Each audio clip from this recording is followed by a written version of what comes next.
Good morning, good morning, good morning. Just figured I'd give you guys a quick little look and update at the garden before I get to watering this morning. There's the kombucha squash right there. Y'all know what that is. Alright. Lemon trees. Another little bell pepper right there. Doing some with some hydroponic mixture at the bottom here. So I'll explain that possibly in another video for you guys. But you know, this lettuce right here will be harvest number 4 today. Again, there's some kale, different varieties of lettuce and spinach. As you can see, the caterpillar's been going at it. Yeah, green onions. Check out the leek. I've been harvesting these on the regular. I've been giving it up, so the bell peppers there in the back. These are the roasted reds. Show you guys some coming in right there. Yeah, the black cobra chilies, as you can see. Some coming in. This one here, as you guys probably remember in my other video earlier, a few months back, this plant in the back, which is the same as this black cobra chili here, this one I had put a fish carcass in there, so that over time as it grew, it was able to take those nutrients from that, and I'm just thinking as a result of that, I'm only getting that one so far off that whole plant, but this one here, this is without it, and I'm getting all that. But I do still feed all my plants the Master Blend water soluble fertilizer, so they get it at least once a week. Today is going to be another one of those days that they do get it. Yeah. Some more green onions. These are whole onions that I went ahead and planted. There's another one back there. Right back over there. It's another lemon tree here. White flies and whatnot have gotten its leaves and whatnot, but it's, the stalk and the stem is still going at it. These tomatoes right here, these are from the Sweet Million. These were cuttings that I took off of there, decided to propagate them, and look at that, took off, man. I mean, started giving me some fruit, The okra is doing well, as you can see there. See over there. That's 4 plants in that one. Should have planted more. And the collard greens are still producing, still doing what they do. Still have a bit of an issue with these caterpillars, but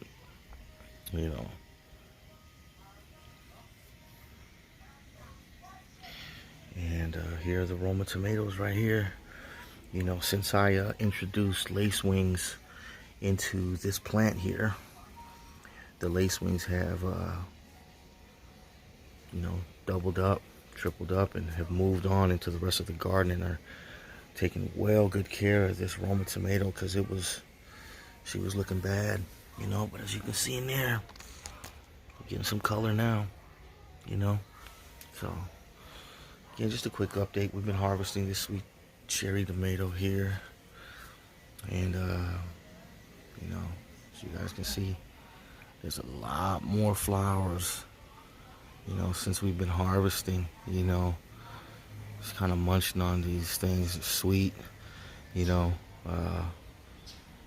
tried a little tip, and that was to use some baking soda, so I did that once or twice and added that to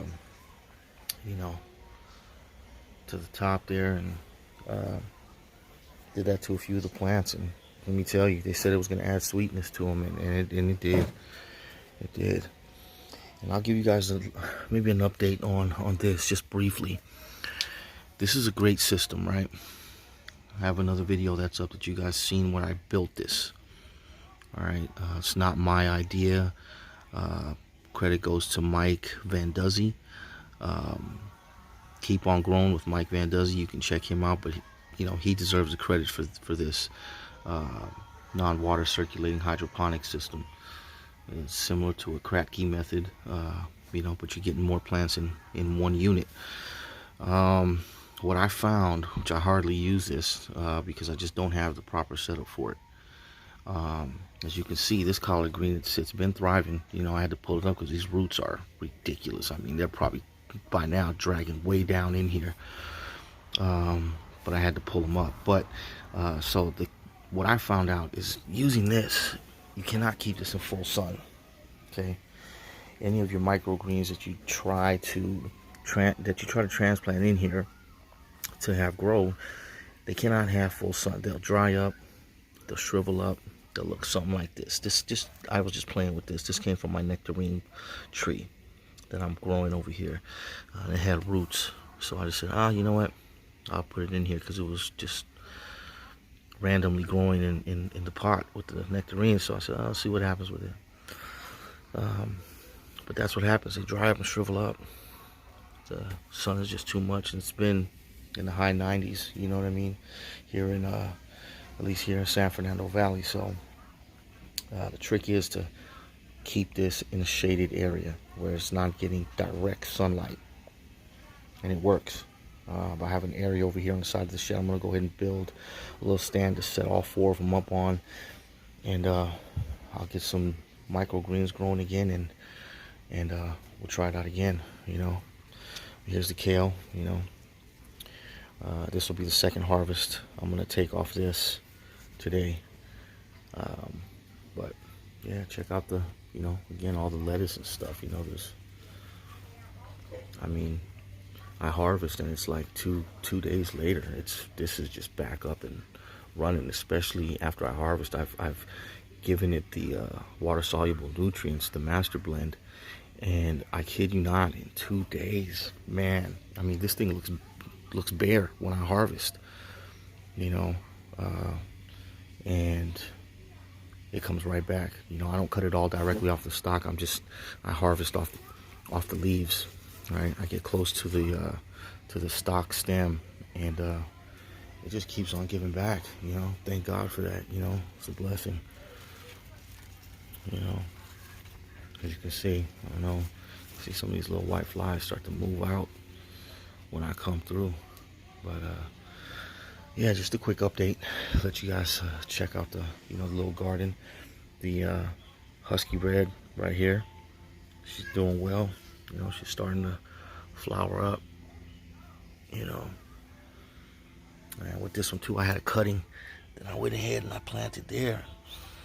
It's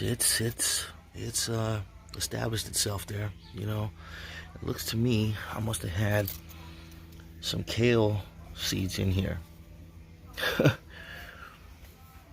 what they look like to me. They look like the kale. And I don't know how that happened. I had other stuff planted in here before I went ahead and transplanted this in. That could be it, but it's all good. Won't affect the growth of that. But the honeydew melon, let me show you guys that too, because they're thriving in these cups right now. I put a few of these up for sale to see if anybody wanted them, and so far, I've had a few people interested, but nobody came through, so I've given some out. And I just don't necessarily have the space to grow these, but I'm thinking maybe something vertical. We'll figure something out. As long as they're doing well right now, I'm not going to necessarily worry about it, but yeah. Look at that. Thai basil. All this is just from cuttings or, from stuff I bought from the market. And what I didn't use, I ended up propagating it, and man, it has taken off. And they say don't propagate them when they're flowering. Not all of them were, but I went ahead and did that, and they are established. I'm talking full bloom, and some sweet basil back here.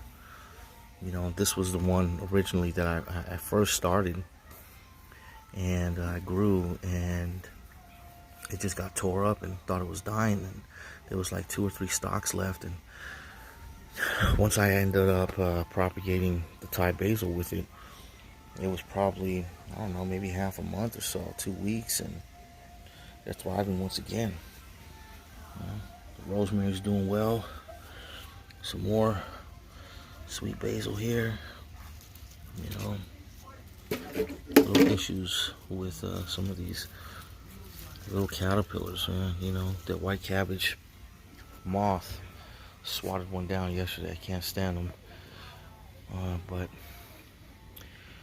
anyway, everything's positive. We're blessed to have this, you know, this growth here, you know, for future consumption. And again, you guys, you don't need a whole lot of space, you know what I mean? But I will show you guys the fig tree too. There's the fig tree. All right, she's doing well. And there is the nectarine. She's doing well too. So you don't need a lot of space, man, as you guys can see here. You know, it's like a 6-foot table that I just put together really quick. Nothing fancy. You know, I'm going to utilize some of these bottles here as planters. I have to transplant these bell peppers right here. These, I grew these from seed too. All right. The ones here in the back, those are Bonnie plants.